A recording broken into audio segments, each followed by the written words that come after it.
2020-ci il 44 günlük Vətən müharibəsində tarixi zəfərimiz, həmçinin 2023-cü ildə qətiyyətli antiterror tədbirləri nəticəsində Azərbaycan torpaqlarının 30 illik işğalına son qoydu.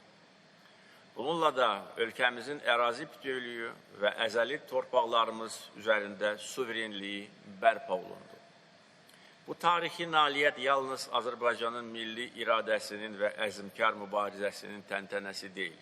Eyni zamanda bölgədə ədalətin, sülhün və sabitliyin bərqərar olunmasına mühüm töhfədir.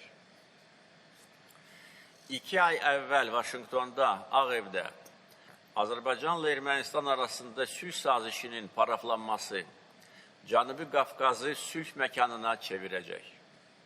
Vaşinqton zirvəsi çərçivəsində eyni zamanda ATƏT-in Minsk qrupunun və əlaqədar strukturların bağlanması üçün edilmiş birgə müraciətə uyğun olaraq 1 sentyabr tarixində ATƏT tərəfindən qəbul edilmiş qərarla keçmiş münaqişənin bu qalıqları da aradan qaldırılmışdır. Beləliklə, atdığımız addımlar Azərbaycanın irəli sürdüyü sülh gündəliyini bir daha təsdiq etdi. Biz Ermənistan işğalını heç vaxt unutmayacağıq. Şəhidlərimizin əziz xatirəsini həmişə qəlbimizdə saxlayacağıq. Onların qanını biz döyüş meydanında aldıq. İşğalçını əzəli torpaqlarımızdan qovduq, zəfər çaldıq və eyni zamanda ədalətli sülhə nail olduq.